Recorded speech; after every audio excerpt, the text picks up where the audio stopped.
लाग्छ अहिले तपाई भित्रको भित्र हुनु होला फेरि त्यो पनि विचार गर्नु। ठीक छ बस्छु म। मेरो बस्ने गर्दैन हुनु हो कि नै?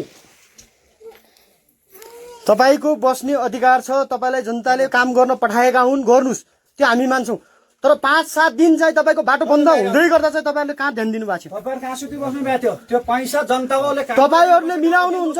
अध्यक्ष तपाईले मिलाउनु हुन्छ भनेर हामी चाहिँ त्यो तपाईहरुको प्रक्रिया हेर्दै हो हामीले। लागिरहेछ नि त। हामीले तपाईको जनताले नेपाल सरकार पैसा एउटा घरबाट काम गरेर दिनुपर्ने परिस्थिति भयो हुनाले तपाईको गाउँपालिकाको एम्बुलेन्स 1.5 घण्टा त्यहाँ कुर्दै गर्दा तपाईहरुको कहाँ पुगेछ टिम? कहाँ काम गरेछ ल भन्नुस् न? जुटुको कुरा छैन। तपाईहरु अभियान त गाउँ गाउँमा दिनु पर्यो। हामी अभियान त होइन, हामी समस्याको समाधान गर्ने मान्छे हो। हामी कुनै राजनीति गर्नु पनि छैन, हामीलाई नेता हुनु पनि छैन। उठाएर हुँदैन, सबै वडा पालिकाले जिम्मा जानु न नेताले उठाउनु न अनि त्यही तपाई आउनु पर्यो। बाहिर आउने कि नै भन्नुस्? म आउँदैन लगाउँ। यही लाउँछु ताला अहिले। लगा देखाउन न।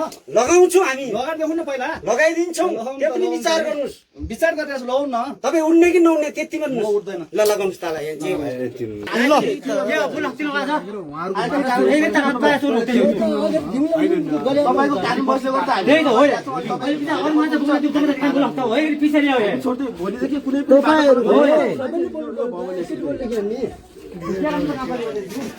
पिछे हामी जग्गा पुरै ठाउँमा हालेर गए। तपाई काम हाल्न नलानु र पिछे जाने। अहिले पैसा छिर्नु नगर्यो।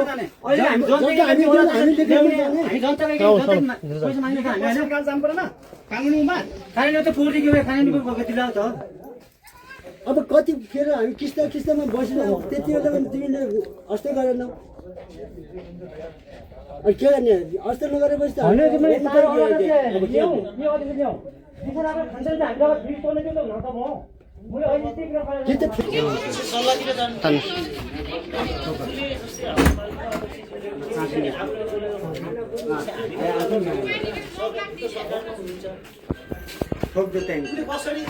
कसरी सल्भ बनाउने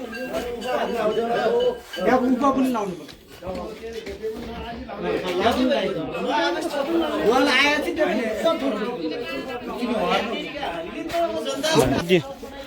ल जानुस्। हिँड जान्थे बाहिर आउनु